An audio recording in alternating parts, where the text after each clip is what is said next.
Hello, guys, and welcome back. Today it's going to be another one about a conversation that Jordan Peterson had with Bret Weinstein, and this one gets a little bit more complicated because um, Mr. Paul Vanderklay has already done uh, his analysis on it, and so what I'm doing is kind of piggybacking off of that because uh, he brought up something that Sam Adams had said in a talk he had with John Vervaeke about Bret Weinstein being agnostic.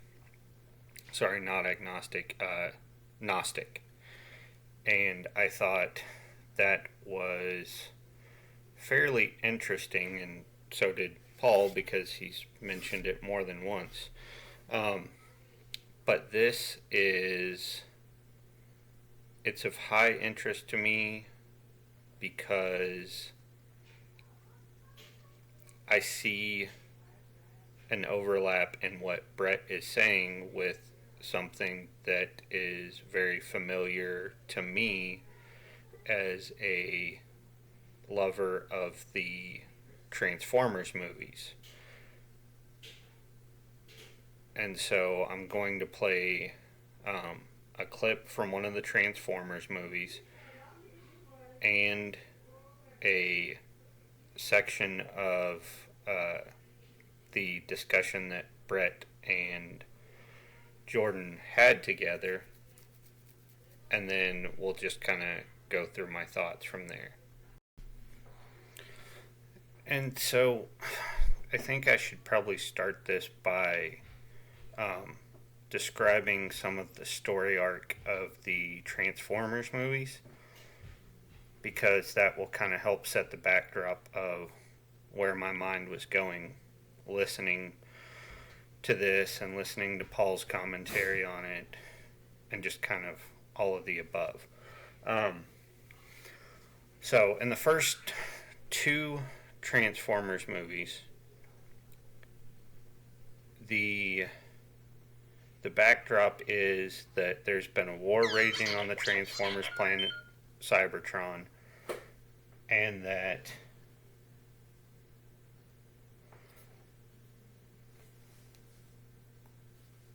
um, there's been a war raging between the Autobots and the Decepticons, and the planet is nearly destroyed. And in order to rebuild their planet, they need energon, which is the energy source that they use. Okay, the first movie, Somewhere on Earth, is contained a cube that is pure energon. So both sides are after this. In the second movie, it's revealed that Transformers have been to Earth and have been there for a long time. And so supposedly hidden deep within a pyramid is a weapon that they can use to not only destroy the sun but extract the energon from it. Okay.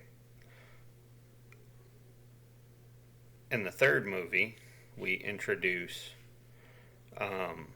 another element, which is okay, so the cube's been destroyed in the first movie.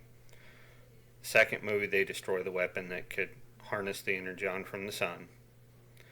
So in the third movie, they have pillars that build a space bridge that will bring Cybertron into Earth's atmosphere, and they will be using humans as slave labor to rebuild Cybertron.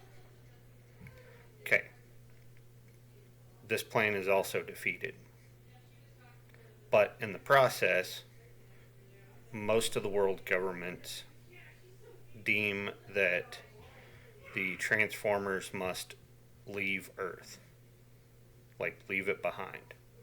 And so all of them, Autobots and Decepticons that are still hanging around, are they're outlaws. Now, what the fourth movie reveals to us is something that kind of changes the story arc of the whole thing. So, the Transformers have actually been on Earth for a lot longer than we knew about.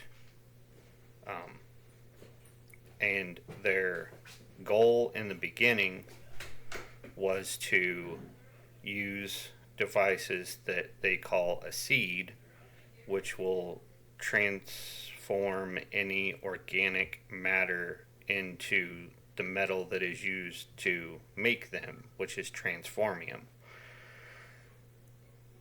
Well, a small group of the Transformers actually defected from this, and they are known as the Primes. Hint, Optimus Prime, he is a long past descendant of this group of Primes. Okay, so they stayed on Earth, eventually died out, and with them and the passing of time, the knowledge about what the Transformers' base programming seems to be lost. So you have one side, the Autobots, who seem to have transcended their programming, and then you have the other side, which is the Decepticons, who seem to be still working out most of this base programming without knowing why they're doing it. And so now we enter the Bret, Weinstein, and Jordan Peterson conversation. Approach to this. So I would argue that things have gotten better. The Pinker pattern is recognizable, but that it cannot be indefinitely extended, and that the limit is that we've come to a place where lineage versus lineage competition on a planet of this size with a population as large as we have and the technologies that we've got is a fatal proposition, almost no matter how it plays out. So in order to take the pattern that has continued to this point and extend it indefinitely into the future, you have to do two things. One of them we've already described, which is you have to take the genes out of the driver's seat, which is frankly in the long-term interests of the genes, but genes are too dim to see it, right? So we have to take effectively something like a Buddhist approach to long-term well-being. We have to become very dedicated to the idea of sustainability. And I realize how hard it is to operationalize an idea like that. But somehow we cannot keep degrading the planet and imagining that we're going to technologically rescue it. Well, I hope your conscience does that. Technically speaking, I mean, I'm dead serious about this because you just said something of crucial importance, and I think it's at the core. There's an argument that's always going on now between biologists and economists. I would say that they're the two camps, and the economists say human ingenuity can continually rescue us from whatever problems are likely to emerge, and the biologists say, well, never forget Malthus, and it's a matter of time frame, which is the argument you made. It's like, well, that's working now. You know, there's that famous bet between Paul Ehrlich and Simon.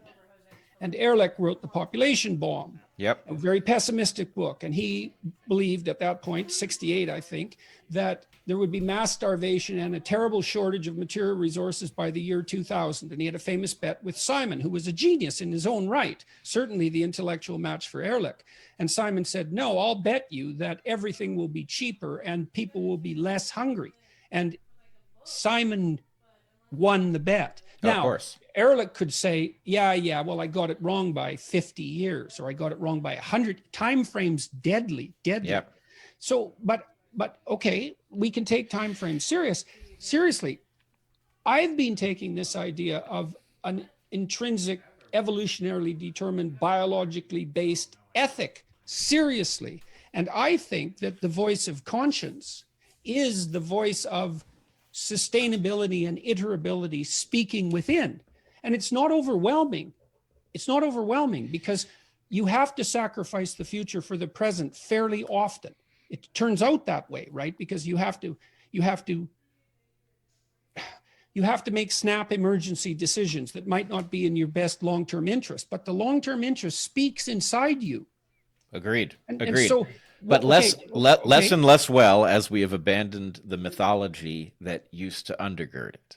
So as we have become more secular. Why would you say that? Why would you say that's a very interesting thing to say? Why do you believe that? Well, I first of all, the problem with cultural evolution is that if we talk about genetic adaptations, you can look at virtually any creature, virtually any appendage, virtually any behavior in a non-human creature in its natural environment and be pretty sure it makes a good deal of sense, right? The stuff that didn't make sense got pruned away. It's not there to see. How it makes sense, that's a tough question, but whether it makes sense, not tough, almost ever. In human cultural evolution space, that is not the case, right? We have a huge amount of noise, stuff that will not stand the test of time, that nonetheless dominates our current cultural landscape. And so we can't go into it and assume these things make sense. So what I'm telling you is that, in my view, the religious mythology was doing jobs that we don't know. Some of them we can piece together. Some of them we'll never understand what the role of a particular mythological belief was. But what we have now is kind of an intermediate level of sophistication where we've gotten past some of the religious mythology, but without the wisdom necessary to replace it with anything that does the jobs that it was doing. And so we're now screwing up left and right, you know. That's the right way to put it, too, because most of this, what's happened is that functional mythology has been replaced by inadequate ideology. And the ideology, and I wrote about this in Beyond Order, there's a chapter called Abandon Ideology. I think of ideologies as parasites on a religious platform. They have their power. The power they have is because they derive their power from an underlying mythological narrative structure, but they only tell half the story. If that's akin to that's an idea that's akin to the one that you just laid out. Yeah, I think so. Although I think you're being generous to call it all ideology. I'd say some of it's just idiocy, right? We've replaced a structure that worked that is now not viable because it's not in the environment for which it adapted, but we've replaced it with something that doesn't stand any chance of working, and we keep, one self-inflicted wound after the next. And either we're going to figure out that pattern and recognize that the function that we're using to generate the next level of behavior and culture is a lethal hazard, or it's going to take us out. So I would say the key, if I can go back to what we were talking about a few minutes ago, the key to continuing the trajectory of improvement that has been recognized by Pinker and Ridley, at least, is to understand that it needs to be based on something else going forward, that the limits of the system that they are recognizing, we have to go through a revolution in the way we sustain ourselves. We cannot fuel it on lineage versus lineage competition. However, what we mustn't do is either create a stagnation that causes the human beings to react in the way that they do when they run against the limits of a landscape, a physical landscape, or run up against the limits of economic growth, both of which would be a disaster. So we have to create a steady state in which we don't degrade the planet, but we do give the human beings the sensation of living in a time of growth. That's going to be the key, right? Human beings, when they are involved... I want to decorate that slightly. I mean, Sure. Part of the problem here too is that when you're absolutely deprived,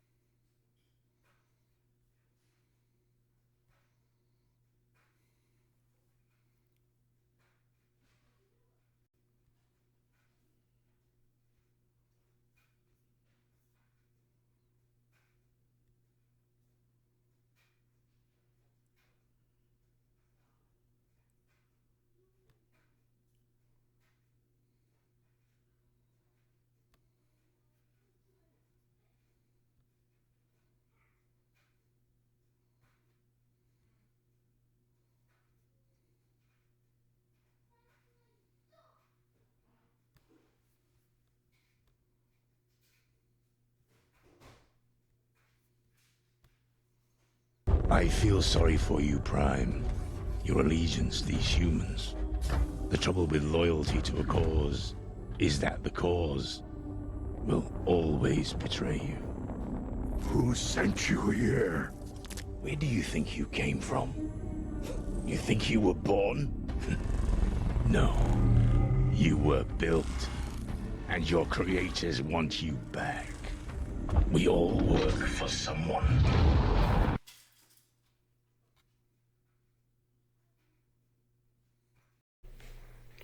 And so the whole basis of this conversation between, or this portion of the conversation between Bret and Jordan is this.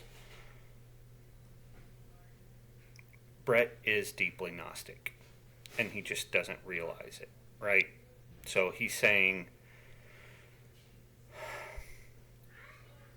if there is a God that exists, the God is not, the one that created us is not a good one. The one that created us with bad genetics. Or maybe not bad genetics, but the genetics have been in charge for too long. And now it's time that we need to transcend the genetic programming to become something better in order to continue a stable society that works long term. Okay. The second scene, which is of Lockdown from Transformers 4, is telling Prime something that he didn't know. And he's telling Prime, you were built. And your creator wants you back. So, in essence, Lockdown is standing somewhere outside of the programming, right? Lockdown has this knowledge that Bret seems to think that he has, which is Bret has transcended his programming, and he's standing at that spot where he believes he's trying to tell both sides, like, look, let's stop this. Let's all transcend our programming and do better and be better. So, for Bret, for all intents and purposes, the genetic programming is the bad God. And in the Transformers universe, the creator is actually the bad God. So when we get to the end of Transformers 4, Prime, armed with this knowledge, leaves Earth, and he goes and seeks out this creator. Well, he finds her, and that's kind of interesting in its own rights, and maybe at some point Peugeot will talk about this. But he finds her. Her name is Quintessa. And she turns him. And so he goes back to base programming. Goes back to Earth and is trying to fulfill his base programming. But the whole time, all the Autobots, all of them are up here, right? They're enlightened. They have transcended their base programming. Not just Prime, but all of them. Yes, they get a little pissy with Earth people because they've been cast out. They're on the run. Like all these other things happen, but Prime reminds them, hey, we've transcended that. We're setting up here now, right? And I just found that overlap interesting, because Bret is essentially trying to say the same thing that Lockdown does, right? He's like, I have this knowledge, and I'm standing outside of all of you, and I'm watching you. And I'm watching those just going about the base programming in the genetics that they have.